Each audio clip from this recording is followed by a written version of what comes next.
Bonjour à tous, vous êtes sur CCTV français et bienvenue dans cette édition spéciale du journal consacrée à la 21e conférence de l'ONU sur les changements climatiques, la COP 21, qui aura lieu au Bourget, près de Paris. 138 dirigeants de la planète sont invités, dont le président chinois Xi Jinping. 18 ans après la conférence de Kyoto, cette nouvelle rencontre devra permettre d'obtenir un engagement contraignant sur la réduction des émissions de gaz à effet de serre dans le monde. Cependant, même si l'avenir de la planète et de ses habitants est en jeu, il ne sera pas facile de décrocher un accord de la part de l'ensemble des nations impliquées. Tout à l'heure, M. Xi Jinping donnera un discours dans lequel il rappellera la position de la Chine et donnera des conseils pour lutter contre les changements climatiques. Nous l'écouterons en direct tout à l'heure. Mais avant de nous rendre sur place, je vous invite tout d'abord à en apprendre davantage sur la COP 21. Une brève cérémonie d'ouverture a été organisée pour la conférence des dirigeants. C'est la première activité de la conférence sur le climat de cette année. L'événement a été présidé par le président français François Hollande. Le secrétaire général des Nations Unies, Ban Ki-moon, a également fait un discours. Une photo de groupe a été prise juste après l'ouverture de la conférence des dirigeants. Des représentants de 195 parties prenantes à la Convention climatique des Nations Unies sont présents dans la capitale française pour une conférence qui va durer 2 semaines et qui a pour but d'édifier un cadre réglementaire destiné à réduire les émissions de gaz à effet de serre et à limiter le réchauffement planétaire en dessous de 2 degrés Celsius. Le niveau des mers a augmenté de 20 cm depuis 1900 et il y a eu une augmentation des sécheresses, des canicules et des cyclones. La température globale sur la planète a augmenté d'1 degré depuis l'ère pré-industrielle et c'est principalement l'action de l'homme qui en est la cause. La limitation du réchauffement à 2 degrés ou à moins de 2 degrés est la priorité numéro 1 de la conférence COP 21 de Paris.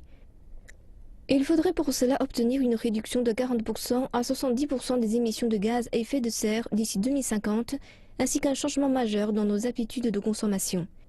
Les énergies fossiles, principale source d'émissions polluantes, représentent encore 80% de la production mondiale d'énergie. Le président français François Hollande a prononcé un discours à l'occasion de l'ouverture de cet événement majeur qu'est la conférence sur les changements climatiques. C'est un jour historique que nous vivons. La France accueille 150 chefs d'État et de gouvernement, des milliers de délégués venus de tous les continents. Jamais une conférence n'avait accueilli autant d'autorités venues d'autant de pays. Mais jamais, je dis bien jamais, l'enjeu d'une réunion internationale n'avait été aussi élevé, car il s'agit de l'avenir de la planète, de l'avenir de la vie. Et pourtant, il y a 2 semaines, ici même à Paris, c'est la mort que semait un groupe de fanatiques dans les rues. Je veux ici vous exprimer la reconnaissance du peuple français pour toutes les marques de soutien, tous les messages, tous les signes d'amitié que nous avons reçus depuis le 13 novembre. Ces événements tragiques nous affligent, mais en même temps nous obligent. Ils nous forcent à nous concentrer sur l'essentiel. Votre présence soulève un immense espoir que nous n'avons pas le droit de décevoir, car ce sont des peuples et des milliards d'êtres humains qui ont le regard porté sur nous. Je n'oppose pas la lutte contre le terrorisme à la lutte contre le réchauffement climatique. Ce sont 2 grands défis mondiaux que nous devons relever, parce que nous devons laisser à nos enfants davantage qu'un monde libéré de la terreur. Nous leur devons une planète préservée des catastrophes, une planète viable. L'année que nous venons de vivre a été l'année de tous les records. Record de température, record de concentration de CO2, record du nombre d'événements climatiques extrêmes, sécheresse, inondations, cyclones, fonte des glaces, hausse du niveau de la mer, acidification des océans. Les victimes de ces phénomènes se comptent par millions et les dommages matériels par milliards. Aucun pays, aucune région n'est à l'abri des effets du dérèglement climatique. Le président chinois Xi Jinping a rencontré son homologue français François Hollande au Palais de l'Élysée. Plus de détails dans ce reportage. Le président Hollande a accueilli le président Xi pour des discussions bilatérales. M. Xi a noté que la Chine et la France s'étaient accordées sur de nombreux points lors de la visite de François Hollande au début du mois de novembre en Chine, notamment sur la déclaration conjointe sur le changement climatique. Il a dit que les deux pays allaient continuer à maintenir des pourparlers politiques de haut niveau et à essayer de travailler de concert sur de grands projets et accords. Le président chinois a encouragé la coopération entre gouvernements locaux ainsi qu'une série d'activités d'échange dans les domaines du commerce, de l'économie, de la culture, des technologies, de l'éducation et du tourisme. Xi Jinping a salué le gouvernement français pour sa préparation de la COP 21. Il a dit que la Chine était résolue à soutenir la France dans la tenue de cette conférence et dans l'obtention d'un accord international. M. Hollande a dit qu'il pensait que la déclaration conjointe Chine-France sur le changement climatique avait posé les bases durables d'un succès de la rencontre de Paris. Xi Jinping est arrivé à Paris dimanche après-midi. Il fera un discours devant les dirigeants après la cérémonie d'ouverture pour présenter les propositions chinoises concernant la lutte contre le réchauffement climatique. Ce sera la première fois qu'un président chinois participera à une telle conférence. Le négociateur en chef chinois Su Wei a présenté l'emploi du temps des 2 prochaines semaines de conférence sur les changements climatiques de l'ONU à la presse à Paris. Le négociateur en chef de la Chine a déclaré que la cérémonie d'ouverture aura lieu lundi. Près de 140 dirigeants mondiaux monteront sur le podium. Je pense que le principal objectif des discussions est d'injecter un dynamisme politique aux négociations, de donner de claires instructions et d'exprimer de claires demandes aux négociateurs. Un accord climatique mondial sera dûment discuté par les représentants de près de 200 pays et régions ces 2 prochaines semaines. L'accord devrait établir des règles pour une action et une coopération mondiale après 2020. Dimanche après-midi, les négociateurs du groupe de travail ad hoc de la conférence de Durban ont commencé à travailler sur le texte final du projet. M. Su a déclaré que les négociations du texte final devraient prendre fin jeudi à 18 h suite aux discussions avec différents groupes. Une session plénière pour débattre des rapports de différents groupes aura ensuite lieu. Le texte final sera écrit et revu par toutes les parties vendredi et samedi. M. Su a déclaré que le texte finalisé sera du ressort des ministres la semaine prochaine. Le texte final devra être prêt pour le 11 décembre. M. Su rappelle à tous que l'accord du changement climatique est une mission à long terme. Si certains accords de base sur la manière de renforcer nos actions peuvent être atteints durant la conférence de Paris, si toutes les parties peuvent rester engagées dans le cadre et les politiques de base du traité, alors les détails sur l'application de cet engagement et de ses obligations conduiront à de plus amples discussions des parties contractantes après la conférence. Lors de la dernière visite du président français François Hollande en Chine, durant laquelle il avait rencontré son homologue chinois Xi Jinping, la Chine et la France avaient élaboré une déclaration conjointe confortant la concertation permanente et la contribution essentielle de la Chine dans les efforts de négociation. Celle-ci a abouti à un accord sur les réductions des émissions de gaz à effet de serre.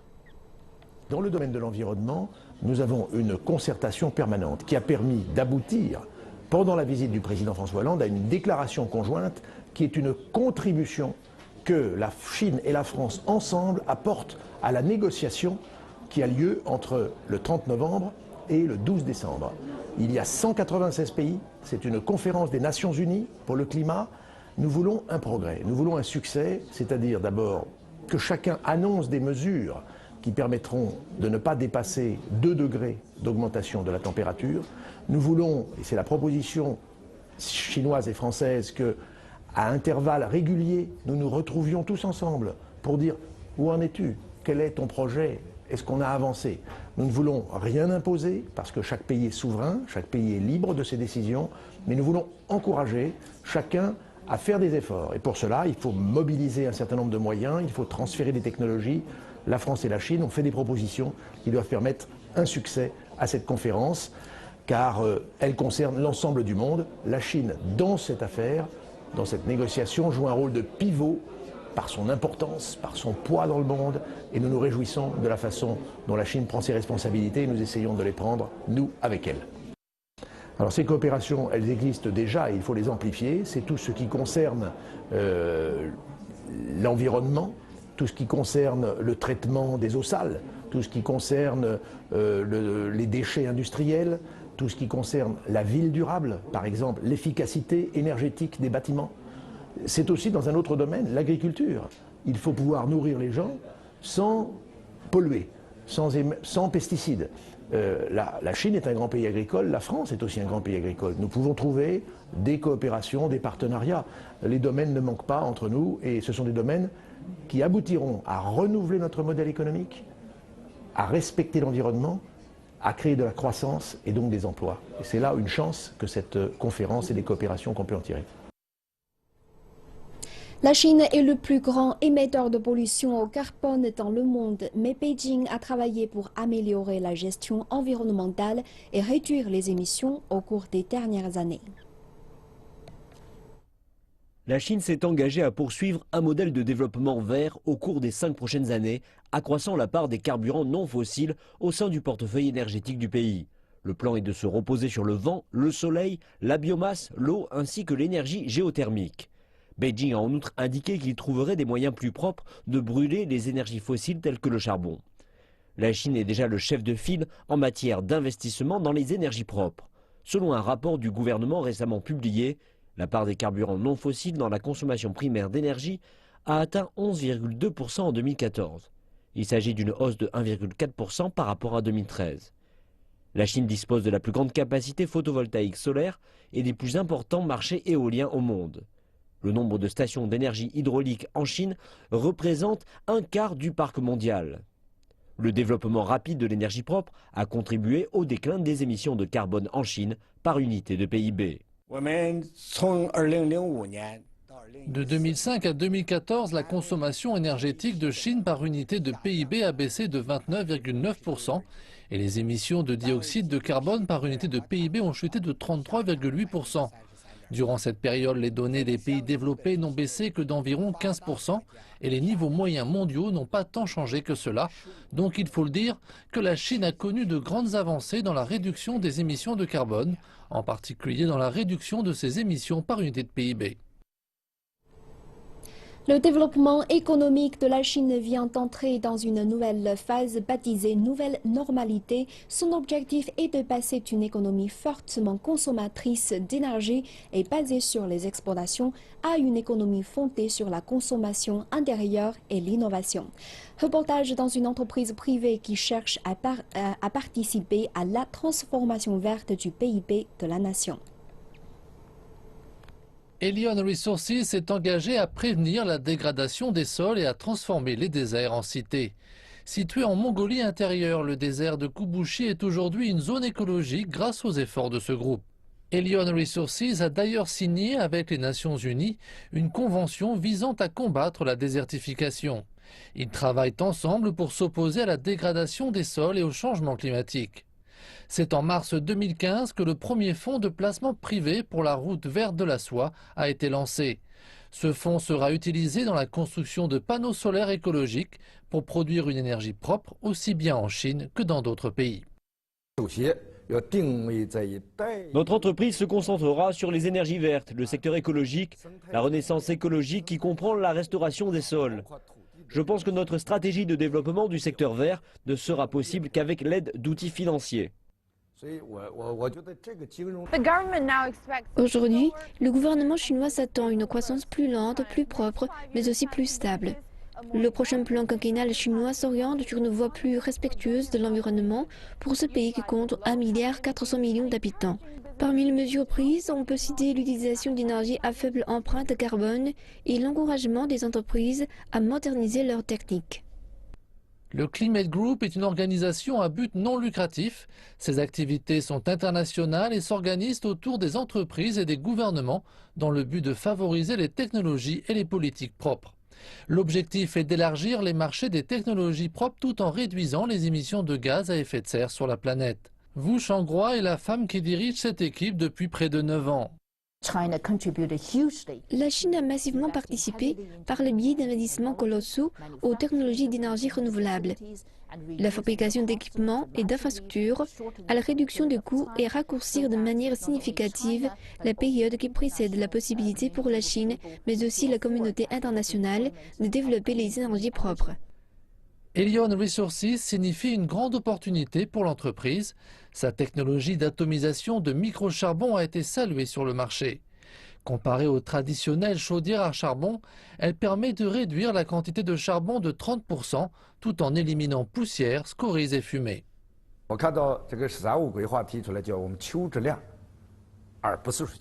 Le prochain plan quinquennal de la Chine exige de la qualité plutôt que de la quantité. En remportant le combat de la qualité et de la satisfaction, l'image de l'entreprise peut être améliorée. Je pense que ces deux critères devraient être des mesures élémentaires du développement durable des entreprises. Et j'estime que les groupes privés joueront un rôle positif dans ce domaine.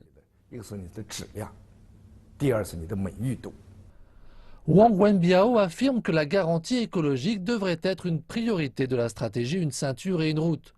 En tant qu'un des fondateurs du Fonds de la route verte de la soie, il est convaincu qu'il existe un marché vaste et dynamique pour les industries vertes. La Chine a promis de faire sa part pour un meilleur futur climatique. Le pays s'est engagé à réduire ses émissions de carbone de 60 à 65% d'ici 2030 par rapport au niveau de 2005, tout en augmentant ses énergies renouvelables et nucléaires de 20%.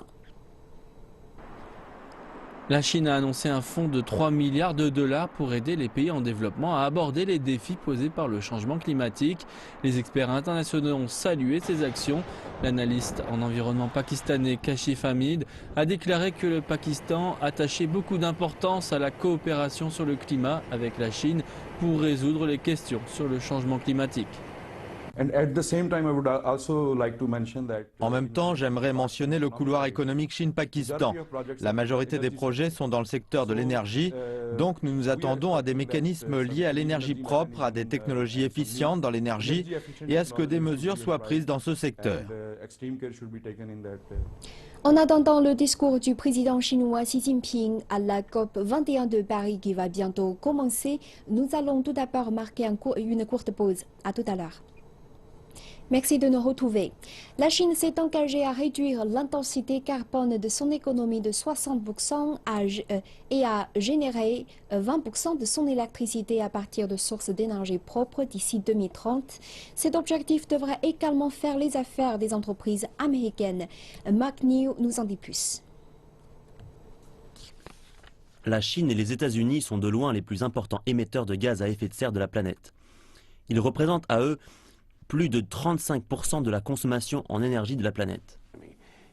Pour transformer l'ensemble de l'économie de l'énergie, il faut un large effort soutenu et continu des acteurs. La Chine et les États-Unis peuvent jouer un rôle central qui correspond finalement à l'importance de leurs émissions de gaz à effet de serre dans le monde. Nous pouvons y arriver ensemble. L'Alliance Chine-États-Unis pour l'efficacité énergétique a été mise en place il y a 10 ans pour rassembler les ressources financières et techniques afin d'aider la Chine à mettre en œuvre des programmes d'efficacité énergétique à grande échelle. L'entreprise de M. Fry, Nexent, a déjà apporté à la Chine des logiciels permettant de construire des bâtiments et des maisons plus efficaces sur le plan énergétique. Comme ils consomment moins d'électricité dans les industries et qu'ils consomment moins de charbon, il y a donc moins de besoins engendrés.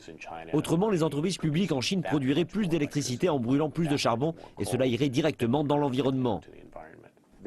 Les relations climatiques entre les États-Unis et la Chine représentent un partenariat mature pour nos deux pays. Nous avons constaté un impact significatif aux États-Unis et dans d'autres pays à travers le monde. La Chine représente une immense opportunité pour nous. Un autre membre de l'Alliance qui souhaite transformer son succès en Chine, c'est Opower. Opower est une entreprise qui a déjà fait la moitié du chemin vers son objectif, qui est de réduire la consommation énergétique totale des États-Unis de 1%. Opower travaille avec des services qui proposent des algorithmes qui permettent par exemple à ses clients de connaître leur niveau de consommation par rapport à leurs voisins ou de savoir s'ils tirent profit des économies d'énergie les plus connues utilisées par leurs mêmes voisins. Il s'agit de marier les analyses avec l'usage, la science du comportement, pour que ça devienne véritablement de la communication personnalisée et que vous ayez l'impression que le service vous comprend réellement. Et ensuite, vous pourrez agir. Le Conseil de défense des ressources naturelles a déclaré que dans les 15 prochaines années, la Chine va installer autant de capacités en énergie propre que l'ensemble du système électrique américain. Les stratégies d'efficience seront clés. L'Alliance voit dans la Californie un bon exemple. Alors que dans l'ensemble des États-Unis, la consommation en énergie par habitant a augmenté de 50%, la consommation en énergie de la Californie est restée égale à celle de 1975 grâce à la mise en place de programmes d'efficacité énergétique. Le négociateur en chef chinois Su Wei a présenté l'emploi du temps des 2 prochaines semaines de conférence sur les changements climatiques de l'ONU à la presse à Paris. Les plaines du nord de la Chine subissent une vague de froid d'une intensité jamais vue depuis des années. Cela devrait être un cauchemar pour les éleveurs de porcs, mais Chen Zhengting n'est pas inquiet du tout. Cela car ses porcheries sont chauffées à l'énergie solaire, une énergie qui ne lui coûte rien. Le projet est appelé Soleil Doré et nous l'avons intégré en 2009. Le gouvernement fournit des financements pour la centrale solaire et en retour nous vendons l'électricité à un tarif préférentiel pendant 20 ans.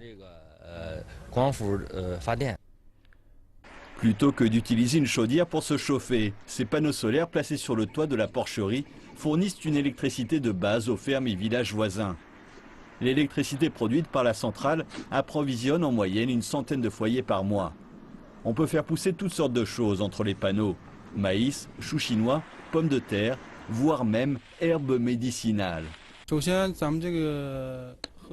La production représente 70 à 80% de celle des terres normales. Nous testons différents types de cultures ainsi que de dispositions des panneaux solaires. L'objectif étant d'optimiser la disposition et la hauteur des panneaux solaires en fonction du type de culture. La production est correcte grâce au type de terre de ce champ. Les élevages de porcs et les agriculteurs connaissent quelques ratés, mais ceux-ci sont compensés par les revenus générés par la vente d'électricité. Nous continuons notre série sur l'expédition du glacier Goulia sur le plateau tibétain. Après avoir réussi à acheminer les équipements et le matériel tout en haut, les scientifiques ont commencé à prélever des carottes de glace sur 2 sites à 6200 et à 6700 mètres au-dessus du niveau de la mer. Travaillant dans ces conditions extrêmes, les scientifiques ont rencontré des difficultés importantes, mais aussi beaucoup de sources de satisfaction et d'enthousiasme. Première étape d'un long voyage. Les glaciologues ont prélevé des carottes de glace au sommet du glacier Goulia sur le plateau tibétain.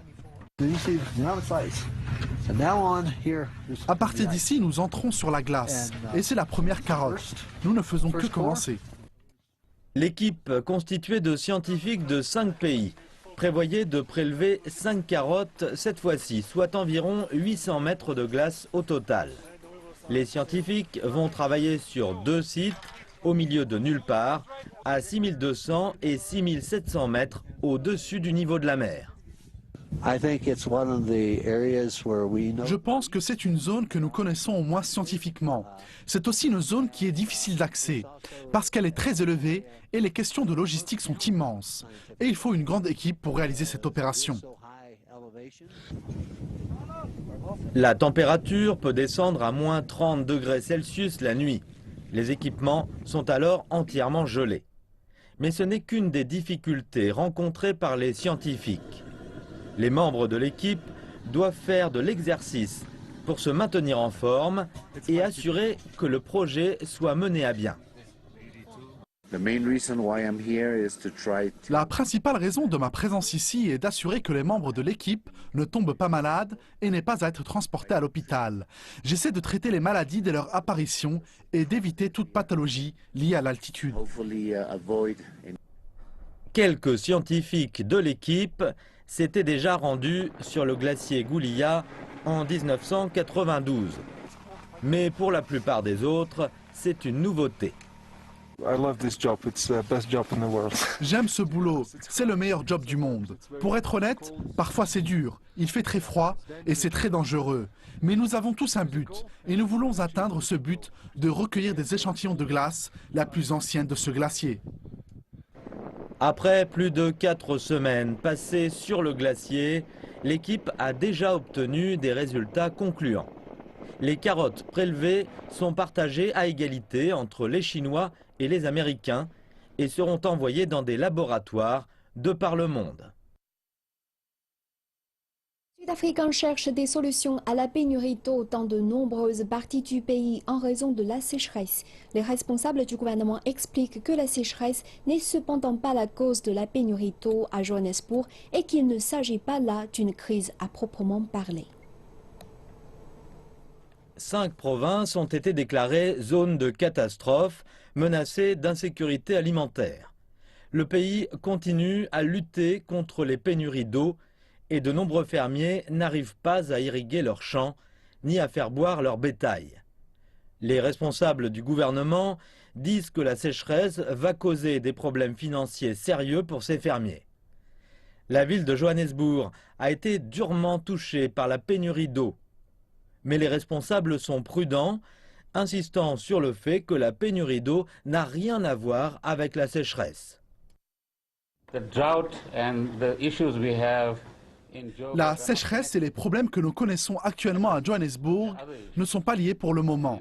Il y a d'autres problèmes et en particulier la question de l'extraordinaire demande à laquelle nous devons faire face. Il y a des parties du pays où la sécheresse est un facteur. La pénurie d'eau est attribuée à la vague de chaleur et au manque de pluie. La pauvreté des infrastructures fait aussi partie du problème.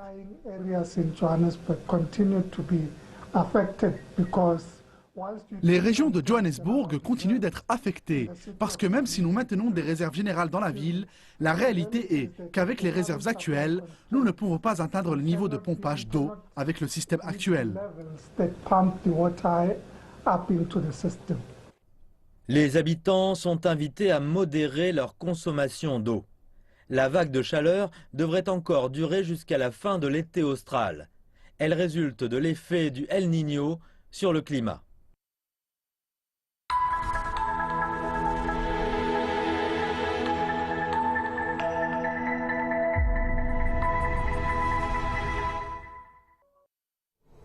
Et nous nous concentrons à nouveau à la COP 21 de Paris.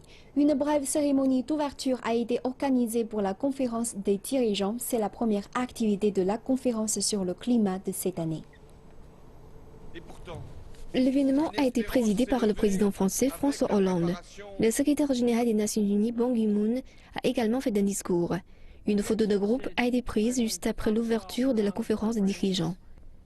Des représentants de 195 parties prenantes à la Convention climatique des Nations Unies sont présents dans la capitale française pour une conférence qui va durer 2 semaines et qui a pour but d'édifier un cadre réglementaire destiné à réduire les émissions de gaz à effet de serre et à limiter le réchauffement planétaire en dessous de 2 degrés Celsius.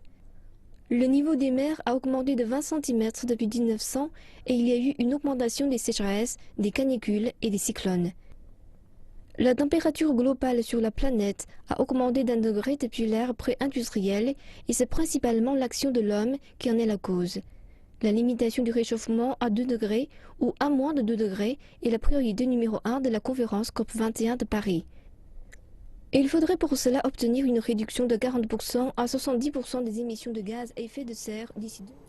Le discours du président chinois Xi Jinping à la COP 21 de Paris va bientôt commencer et nous vous proposons de le suivre en direct maintenant.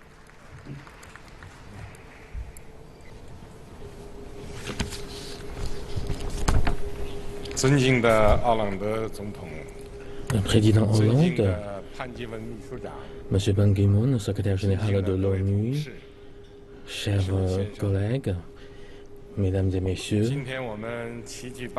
aujourd'hui nous sommes réunis ici à Paris pour assister et participer ensemble à la cérémonie d'inauguration de conférence Paris Climat 2015. Cela manifeste que les actes terroristes ne peuvent pas bloquer le processus de lutter contre le changement climatique et de progrès ensemble de l'ensemble de la société de l'être humain.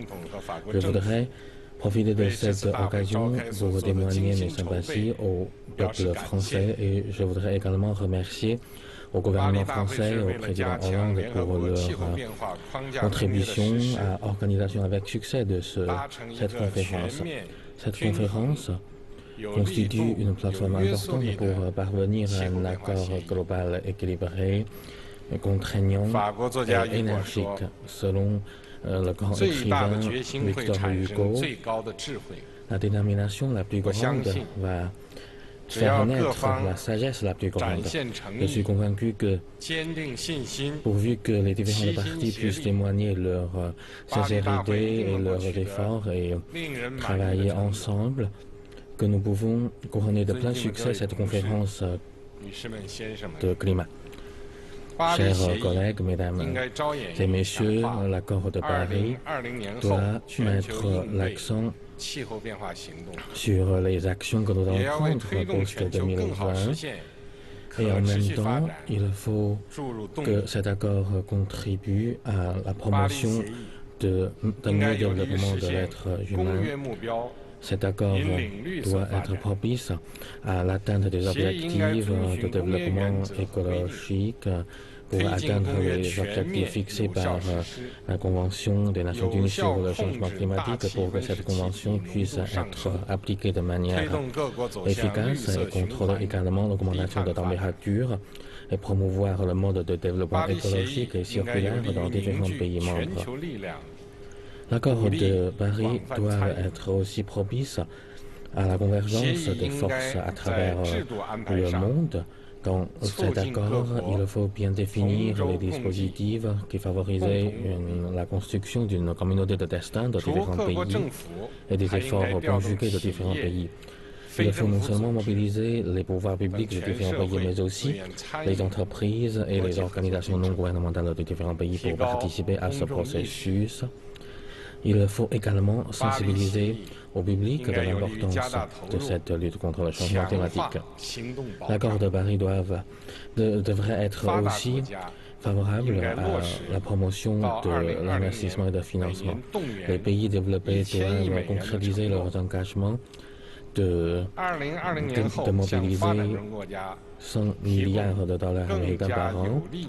Et à partir de 2020, les pays développés doivent continuer à apporter davantage de soutien financier aux pays en voie de développement et transférer davantage de technologies respectueuses de l'environnement aux pays en voie de développement.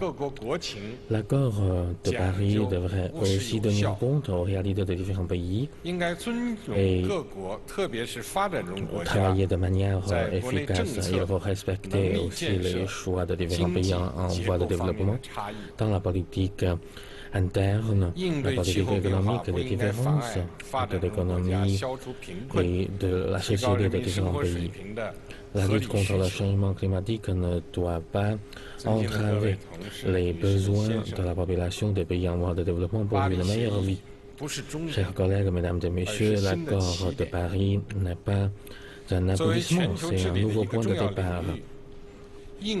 Dans un domaine important de la gouvernance mondiale, les efforts internationaux de lutte contre le changement climatique constituent un domaine important. Et cela constitue aussi une bonne contribution et enseignement pour la construction de la communauté de destin de l'être humain. Nous devons créer un mécanisme et un avenir où tout le monde contribue ses efforts pour réaliser une situation gagnant-gagnant par la coopération. Et nous devons abandonner la mentalité de somme zéro.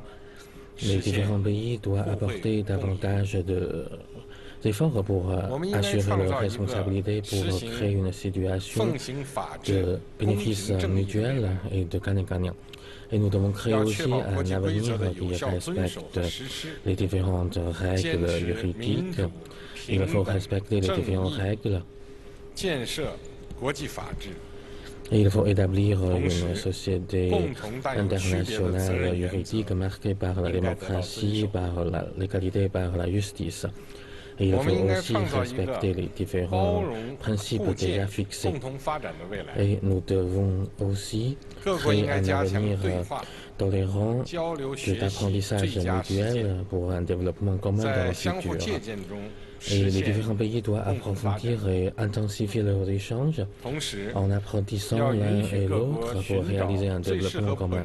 En même temps, il faut tolérer les différents pays à trouver les approches qui correspondent à leur réalité pour réaliser davantage de développement. Mesdames et messieurs, chers amis et chers collègues, la Chine depuis toujours participe de manière active dans cette cause. Et maintenant, la Chine est déjà le numéro 1 en matière de technologie, d'économie d'énergie, de nouvelles énergies et d'énergie renouvelable. Dans le futur, la Chine va mettre l'accent sur le développement de la civilisation écologique dans l'application de son 13e programme quinquennal de développement. Et nous allons recourir à l'innovation scientifique, à l'innovation sur les différents systèmes et mécaniques pour optimiser la structure de développement et construire un système écologique et bas carbone et développer les transports écologiques et créer un marché national du carbone pour créer une nouvelle situation de développement en harmonie entre la nature et l'humain. Dans sa contribution nationale aux règlements climatiques, la Chine s'est engagée d'atteindre le pic de ses émissions de gaz à effet de serre vers 2030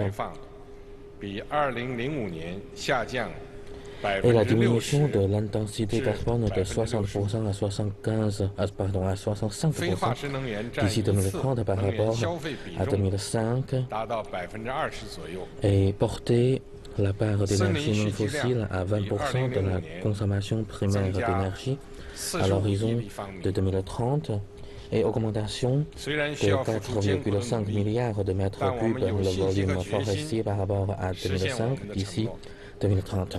Bien qu'il faut déployer davantage des efforts, mais nous sommes convaincus et nous sommes confiants que nous allons atteindre ces objectifs.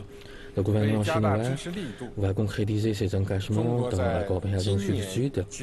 Et cette année, en septembre, la Chine a déclaré la création d'un fonds de coopération Sud-Sud sur le changement climatique avec un montant débloqué de 20 milliards de RMB.